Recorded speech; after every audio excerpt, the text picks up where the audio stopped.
안녕하세요. 굉장히 오래 지났네요. 고은 씨랑 처음 만났던 게. 근데 오늘 이렇게 또 의미 있는 시간으로 만나서 너무 기분이 좋습니다. 무료 특강에서 교수님과 상담을 하다가 교수님께서 이제 자기 강의 듣지 말라고 하시는 고도의 전략에 휩쓸려서 교수님과 친해지게 되었죠.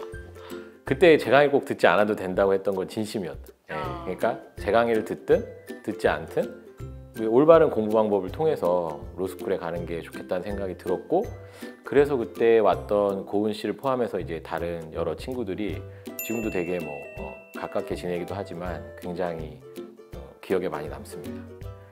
고은 씨는 이제 제가 이미 알고 있지만 한의사 자격증이 있는데도 로스쿨을 준비했던 이유가 특별히 있지 않았을까? 이제 한의사라는 직업 자체가 나라에서 이제 건강보험 재정으로 운영되는 그러한 도움을 받으면서 국민의 의료 서비스를 제공하는 그러한 전문 직업인이잖아요.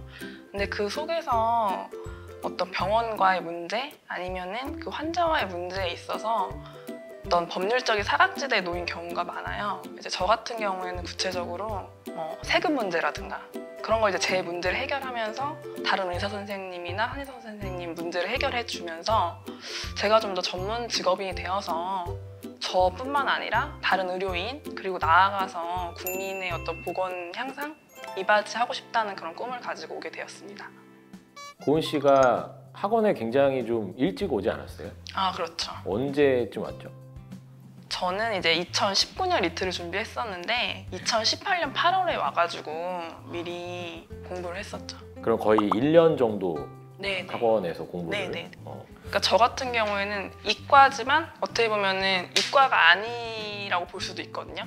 왜냐면 의료 분야를 공부했기 때문에 문과적 지식과 이과적 지식이 둘 다 약간 없는 상태에서, 그리고 좀 30대가 돼서 왔기 때문에 이게 다 같이 비법이라고 하더라도 일반 인문학부에 들어간 친구들은 헌법이라든가 형법 같은 강의를 들었고, 또 어떤 기초 강의들을 대학교에서뿐만 아니라 일반 교양으로도 많이 학습을 했는데, 저는 이제 그런 경험이 없고 보강하고 싶어서 일찍 학원에 오게 되었죠. 로스쿨 준비 기간은 제가 생각할 때는 좀 사람마다 다른 것 같다. 고은 씨도 여기 있지만 이제 문과랑 굉장히 거리가 먼 사람이라면 조금 일찍 시작하는 게 좋겠죠. 그리고 가장 최근 기출 문제를 한번 풀어보고 평균 정도의 평범한 점수가 나온다면 사실은 1년 정도 좀 꾸준히 준비하는 게 좋겠죠. 그러니까 기간에 정비례해서 점수가 팍팍팍팍 오르지는 않겠지만 그 해 리트가 끝나자마자 학원에 왔던 친구들은 최소한 본인이 목표했던 점수 정도는 받아간다. 조금 일찍 학원에 나온다면 조금 여러 측면에서 리트를 준비할 수 있다고 생각이 듭니다.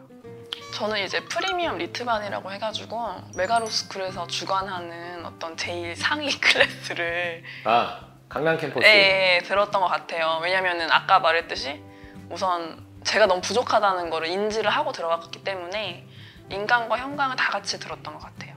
이제 현장 강의는 8월부터 왔으니까 정규 강좌 풀 코스를 다 네네네. 언어이해 추리논증 논술 다 들었던 거고, 그러면서 부족한 부분을 인강으로 보충을 하고.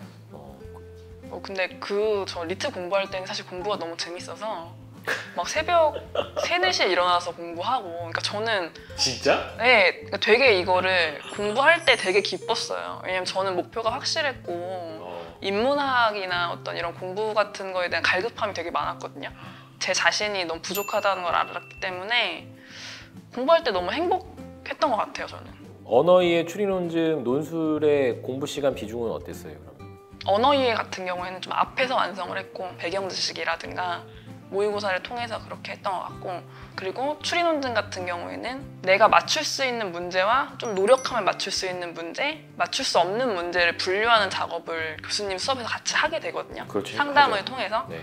그러면 이제 그런 부분을 이제 채워가는, 논술 같은 경우에는 그냥 그 수업 시간 안에 써내고 충실하게 하는 게, 근데 어떻게 보면 3개 과목이 다 연결이 돼 있거든요.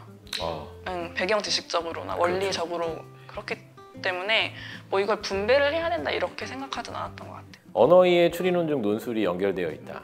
되게 저도 그렇게 많이 생각하는. 굉장히 공부를 학생들이 언어이해 따로 추리논증 따로 논술 따로 뭔가 공부 시간 확보해야 된다는 강박관념이 있는데, 그죠? 그러니까 적성 시험의 특성을 잘 활용하면 좀 효율적으로 더 할 수 있다는 생각도 드네요. 학생들이 본인 강의를 많이 들으면 어떤 경제적 이득과 이런 것들을 분명히 챙기실 수 있을 텐데, 정말 자기 강의 중에 이것만 들어라 또는 듣지 않아도 된다, 학생들에 따라서 그렇게 말씀해 주시는 게 정말 그 사람을 위한다는 그런 마음이 들어서 어떤 교수님 이상으로 그냥 인간 대 인간으로서 정말 괜찮은 사람이다 이런 생각을 했던 것 같아요. 좀 실망이네요. 저는 매력 포인트가 외모 이런 걸 거라고 생각했는데. 뭐 어쨌든 귀공자 같은 외모도 저는 한몫한다고 생각합니다. 그 부분은 이런 것 같아요. 저는 강의를 시작하면서 로스쿨 후배들을 양성하고 이게 좋은 사람들이 법조인이 꼭 됐으면 좋겠다. 그래서 예를 들어 제가 상담을 해보면 이 친구는 정말 변호사가 되면 우리 사회 진짜 좋아지겠다. 그런 생각이 드는 친구들이 너무 많았어요. 너무 많았고, 근데 이제 그런 친구들이 리트 점수 때문에 조금 힘들어할 때 내가 좀 도와주면, 내가 잘 가르쳐주면 이 친구가 정말 좋은 법조인이 될 수 있겠다. 황정은 변호사님이나 제가 봤던 제자들이 이렇게 다시 변호사가 돼서 왔을 때 제가 변호사님 이렇게 부르는 게 너무 좋았어요. 고은 씨가 이제 변호사가 돼서 나타났을 때 제가 임 변호사님 이렇게 할 때 그 기쁨을 누구도 알 수 없을 것 같아요. 그게 제 지금 보람이고 뭐 그런 매력이 아닐까라는 생각이 듭니다. 제가 생각하는 제 베스트 강좌는, 이거 아이디어 제가 낸 거 아니에요?